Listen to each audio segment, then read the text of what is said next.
हमारे YouTube channel को subscribe कीजिए और आगे आने वाली वीडियो की नोटिफिकेशन पाने के लिए पास में घंटी वाले बटन को भी प्रेस कर लीजिए। वंदे मातरम। मेरा नाम है अभिषेक और आप देख रहे हैं हमारा YouTube चैनल कीवर्ड एजुकेशन। आप सभी का स्वागत करते हैं आज के अपने इस वीडियो में। दोस्तों, जैसा कि आप जानते हो हमारी एक सीरीज चल रही थी इंडियन जियोग्राफी यानी भारत का भूगोल। उसी सीरीज को आगे बढ़ाते हुए आज हम बात करेंगे भारत के प्रमुख पर्वतों के बारे में। इससे पहले मैंने हिमालय पर्वत के बारे में एक पूरी डिटेल से वीडियो डाल रखी है। अगर आपने वो वीडियो नहीं देखी है तो ऊपर आई बटन में आपको वीडियो मिल जाएगी, वहां जाके देख लेना। तो शुरू करते हैं आज का ये वीडियो। तो आज हम बात करेंगे भारत के प्रमुख पर्वत यानी भारत में प्रमुख पर्वत श्रृंखलाएं कौन कौन सी हैं। ठीक है, तो सबसे पहले बात करेंगे अरावली पर्वत श्रृंखला के बारे में। यानी सबसे पहले अरावली पर्वत श्रृंखला के बारे में बात करेंगे। तो इसकी सीमा गुजरात से शुरू होकर राजस्थान, हरियाणा से होकर दिल्ली तक जाती है। यानी अरावली पर्वत श्रृंखला जो है ये कहां से शुरू होती है? गुजरात से शुरू होती है, राजस्थान, हरियाणा और दिल्ली तक फैली हुई है। यह भारत की नहीं बल्कि पूरे विश्व की सबसे प्राचीनतम पर्वत श्रृंखलाओं में से एक है। यानी जो अरावली पर्वत श्रेणी है ये सिर्फ भारत की नहीं बल्कि विश्व की सभी पर्वत श्रृंखलाओं में से सबसे प्राचीनतम पर्वत श्रृंखला है। अरावली पर्वत श्रृंखला की लंबाई 692 किलोमीटर है। यानी अरावली पर्वत श्रृंखला जो इसकी लगभग लंबाई कितनी है? 692 किलोमीटर है। अरावली पर्वत श्रृंखला की औसत ऊंचाई 920 मीटर है।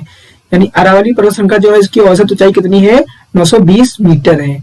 इसकी चौड़ाई गुजरात की और अधिक एवं दिल्ली की तरफ घटती है। यानी जो अरावली पर्वत श्रृंखला है इसकी चौड़ाई गुजरात से दिल्ली की तरफ आने पर घटती है। इसकी सबसे ऊंची चोटी, यहाँ पर मिसप्रिंट हो गया है, चोटी गुरु शिखर है जिसकी ऊंचाई 1722 मीटर है। अरावली पर्वत श्रृंखला की सबसे ऊंची चोटी कौन सी? गुरु शिखर है। उसकी ऊंचाई कितनी है? 1722 मीटर है, जो राजस्थान के सिरोही जिले में माउंट आबू के पास स्थित है। और ये कहां पर स्थित है? सिरोही जिले के माउंट आबू के पास। कहां पर है? राजस्थान में है। उदयपुर में अरावली पहाड़ियों को जग्गा पहाड़ियों के नाम से जाना जाता है। जो हमारा उदयपुर है यहाँ पर अरावली पहाड़ियों को जग्गा पहाड़ियों के नाम से भी जाना जाता है। तो इस पॉइंट को आप ध्यान रखिएगा। आगे बात करते हैं अलवर के पास इन्हें हर्षनाथ की पहाड़ियों के नाम से जाना जाता है। जो अलवर है, अलवर के पास में अरावली पर्वत श्रेणी को किस नाम से जाना जाता है? हर्षनाथ की पहाड़ियों के नाम से जाना जाता है। दिल्ली में इन्हें दिल्ली पहाड़ियां कहा जाता है। यानी जो दिल्ली है यहाँ पर, और जो दिल्ली है राष्ट्रपति भवन भी अरावली पर्वत श्रेणियों पर ही स्थित है और इसे क्या कहा जाता है? दिल्ली पहाड़ियों के नाम से जाना जाता है। दिल्ली में राष्ट्रपति भवन रायसेला पहाड़ियों पर है। यह पहाड़ियां भी अरावली पहाड़ियों का ही भाग है। तो यही पॉइंट अभी आपसे बात कर रहे थे। दिल्ली में जो राष्ट्रपति भवन है वो कहाँ पर है? रायसेला की पहाड़ियों पर है। और ये रायसेला पहाड़ियां जो है ये अरावली पहाड़ियों का ही एक भाग है। यहाँ कई प्रकार के खनिज भी पाए जाते हैं। तो जो अरावली पर्वत श्रेणी है यहाँ पर कई प्रकार के खनिज भी पाए जाते हैं। सीसा हो गया, तांबा, जस्ता आदि बहुत सारे खनिज पाए जाते हैं। तो अरावली पर्वत श्रृंखला की अन्य महत्वपूर्ण चोटियां, तो इस बॉक्स में पढ़ते हैं अरावली पर्वत श्रेणी की कुछ महत्वपूर्ण चोटियां। तो सबसे पहले है शेर, जिसकी ऊंचाई है 1597 मीटर और ये कहां पर है? माउंट आबू में है। माउंट आबू के पास सिरोही जिले में है। कहां पर है? सिरोही जिले में। और इसी सिरोही जिले में ही सबसे ऊंची चोटी जो अरावली पर्वत की सबसे ऊंची चोटी है गुरु शिखर, वो भी यहीं पर स्थित है। आगे बात करते हैं रघुनाथगढ़। इसकी ऊंचाई कितनी है? 1055 मीटर है और ये कहां पर है? राजस्थान के सीकर में। राजस्थान के सीकर में स्थित है। अचलगढ़, इसकी ऊंचाई है 1380 मीटर और ये कहां पर है? सिरोही जिले में है। आगे बात करते हैं दिलवाड़ा, जिसकी ऊंचाई 1442 मीटर है, सिरोही जिले में है और यहीं पर जैन मंदिर भी स्थित है। यानी दिलवाड़ा के जैन मंदिर आपने इतिहास में पढ़ा होगा, बहुत मशहूर है। कभी मौका मिले तो वहां पर विजिट करिएगा। आगे बात करते हैं विंध्याचल की पहाड़ियां।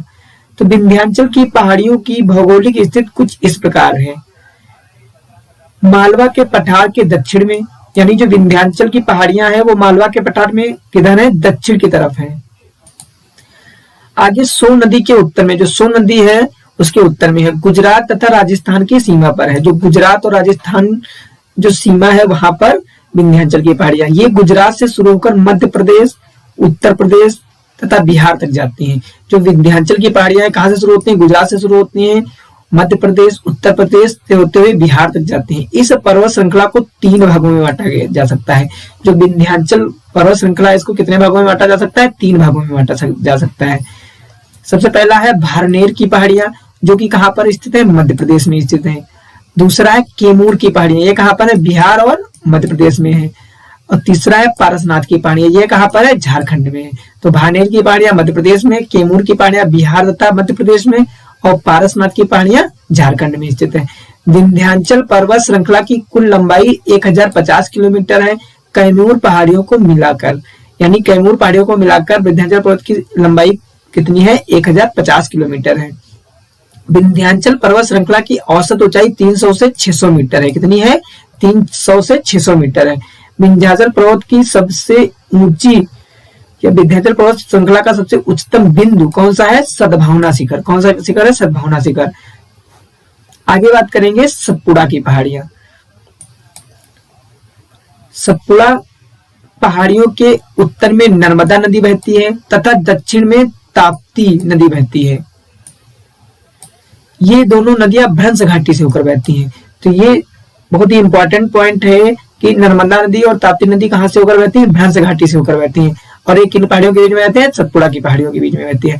सतपुड़ा की पहाड़ियों को 3 भागों में बांटा जा सकता है। कितने भागों में बांटा जा सकता है? 3 भागों में बांटा जा सकता है।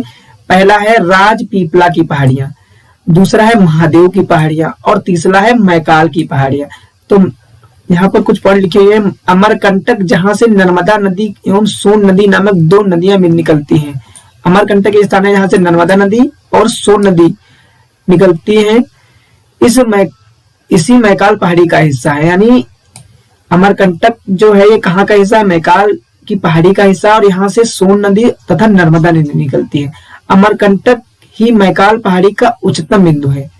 यानी एक पॉइंट ये भी पूछा जाता है कि मैकाल पहाड़ी का सबसे उच्चतम बिंदु कौन है? तो अमरकंटक है। इसकी ऊंचाई 1036 मीटर है। कितनी ऊंचाई है? 1036 मीटर।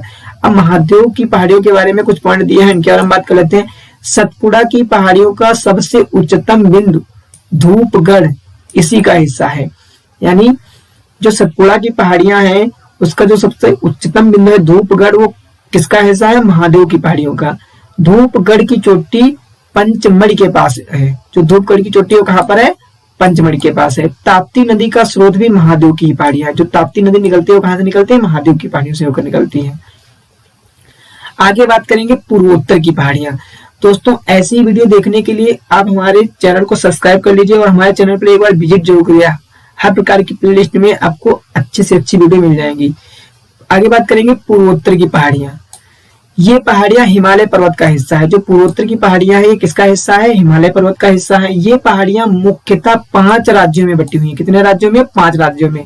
मेघालय, असम, नागालैंड, मणिपुर एवं मिजोरम। तो ये कौन कौन से राज्य है? मेघालय हो गया, असम हो गया, नागालैंड, मणिपुर और मिजोरम। ये 5 राज्यों में बटी हुई है पूर्वोत्तर की पहाड़ियां। मेघालय में है गारो, खासी और जैंतिया। मेघालय में गारो, खासी और जैंतिया नाम की पहाड़ियां हैं। जैंतिया पहाड़ी का कुछ भाग असम में भी आता है। जो जयंती पहाड़ी है इसका कुछ भाग असम में भी आता है। पटकाई बूम असम में, नागालैंड, मणिपुर एवं मिजोरम में फैली हुई है। जो पटकाई बूम नामक पहाड़ियां ये कहां पर है? असम में है, नागालैंड में है, मणिपुर एवं मिजोरम में फैली हुई है। पटकाई बूम श्रेणियों को अलग अलग राज्यों में अलग अलग नाम से जाना जाता है। जो पटकाई बूम है इसे अलग अलग राज्यों में अलग अलग नाम से जानते हैं। ठीक है। नागालैंड में नागा पहाड़ियां कहा जाता है। जो पटकाई बूम है इसे नागालैंड में क्या कहा जाता है? नागा पहाड़ियां कहा जाता है। मिजोरम में लुसाई पहाड़ियां कहा जाता है। मिजोरम में इसे किस नाम से जानते हैं? लुसाई पहाड़ियों की। तो दोस्तों ये थी आज की हमारी वीडियो। उम्मीद करता हूँ आपको पसंद आई होगी। और इसमें बात की हमने अरावली पर्वत श्रृंखला के बारे में, विंध्याचल पर्वत श्रृंखला में और सतपुड़ा पर्वत श्रृंखला। आगे हम बात करेंगे नीलगिरी पर्वत श्रृंखला और पश्चिमी घाट पर्वत और पूर्वी घाट पर्वत। तो इनके बारे में हम आगे वीडियो बनाएंगे। तब तक के लिए आप हमारे चैनल को सब्सक्राइब कर लीजिए, अपने दोस्तों में शेयर भी कर दीजिए। फिर मिलते हैं अगली वीडियो में, तब तक के लिए धन्यवाद।